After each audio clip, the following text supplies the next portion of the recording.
Weird things kids did that make you think they were a wacko. Welcome back, folks. Kids sure are naughty and hard to handle, but some of their actions leave us questioning their intentions. They are not the stuff that normal people do. Sometimes their actions get out of bounds, probing their parents to give them a good beating. They will fool you with the cute faces and puppy eyes, but don't fall prey to it, as that would only invite more trouble for you. Today, we will look at some of the stories our Redditors have to share related to what they have seen kids do, which were very weird. When I was a toddler, I was easily convinced of things my older cousins told me. One of them convinced me that you say hello by barking. So for months, my mother had to endure me barking at people whenever they'd speak to me. I'd often sit on the underpart of shopping carts like a dog laying down and just bark at strangers. She was mortified for months and dreaded bringing me into public. He sure would be petrified of dogs for life. The coffee pot was missing. My wife found it in our daughter's room filled with urine. The daughter said, "It's for an experiment." And then I looked at my wife. She just asked the stupidest question anyone had ever come up with. Anyway, said daughter did remain a bit of an oddball, but has since grown up into a pretty normal person. For the most part, anyway. No wonder the coffee smelled weird. Yikes. My youngest brother is 6 years younger than me. My parents coddled him. At age 6, he would throw a temper tantrum like a 3-year-old if my mom didn't make him cinnamon toast. So she'd make it for him. He had a strange habit of chewing on the carpet from the stairs, any toothbrush he could find, the brush on the snow scraper, even the toilet brush. Never did figure out why.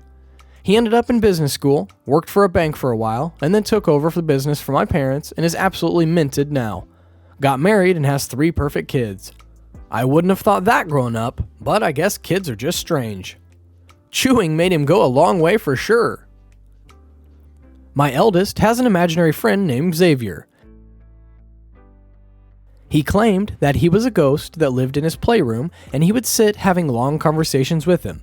It was really fucking creepy, and we started questioning whether or not he had mental issues.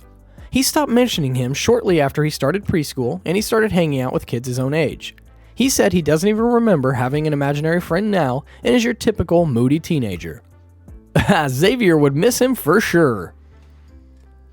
My little cousin insisted on wearing costumes every day from the time he was like 4 until he was like 7. He went to Catholic school, so he had to wear a uniform there. But other than that, the kid was always in a costume. Batman, Superman, police officer, firefighter, cowboy, etc. Would constantly test his parents and throw fits if he didn't get his way. But they wouldn't give in to him. He was just persistent. They'd try to get him to wear normal clothes, but before long, he'd be costumed. When he stopped wearing the costumes, he doubled down on his focus and strength training for hockey. Asked for a Bowflex for his 8th birthday and had a 6-pack of abs before his next birthday. We swam all the time, so he was always in a bathing suit, and 6-packs is super obvious on a kid. These days, he's being recruited for the NHL. Had he continued wearing those costumes, a revolution could have been made. My parents don't Reddit, but I used to mutilate my Barbies. Remove limbs, draw wounds, stitches, run over them with the Barbie Corvette, hack all their hair off, you name it. Worst was, I would make it so my grandma opened my bedroom door that I noosed Barbie would fall right in front of her face. Gramps thought I would be a serial killer. Mom just thought I was creative, not a serial killer. I was just a major tomboy that didn't play with Barbies like expected. Those poor Barbies! My daughter tried to shove a toy down her little brother's throat, nearly choking him. She knew what she was doing. She was also very controlling during playtime. It had to be her game, her way. She liked playing with younger kids because she could control them easier. We started working with her on our anxiety, and she's a relatively normal 13-year-old now. Violent much? This is a self-reflexive comment. I wet the bed until I was 10, and I was worried that I was, therefore, going to be a serial killer.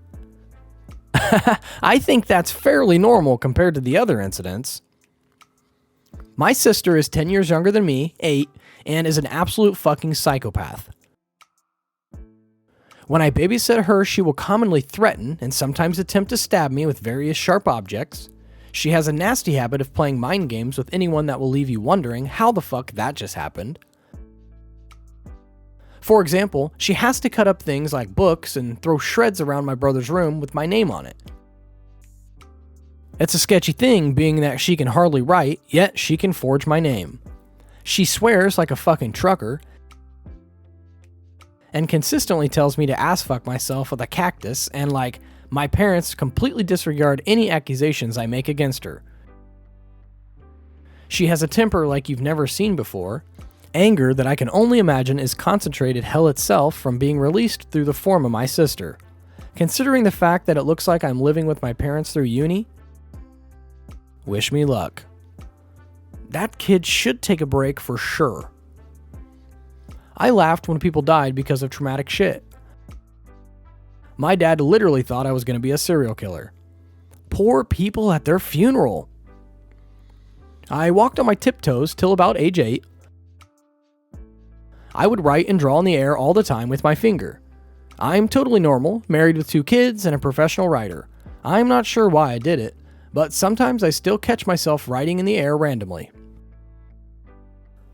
Was she a ballerina in the making?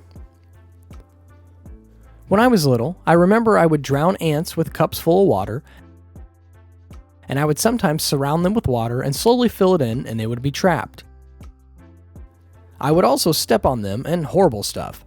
I would also get objects like sponges and rubber toys and pretend they were alive, and I would torture them by stabbing them and cutting off pieces with scissors, and I would narrate their screams and voices inside my head, and I would make them call me the Giant. And they would see me as a god, or else I would torture them and kill their friends, which they would find on their adventures. The Giant sure was not a good boy.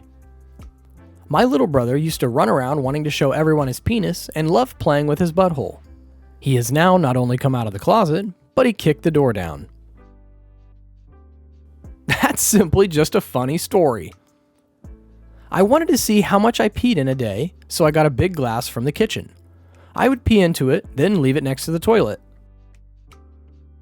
This seemed perfectly reasonable to me. When I had my answer, I planned to dump it. My dad found it and absolutely flipped out.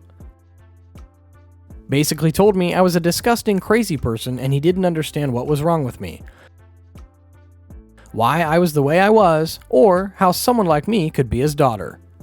That's very curious.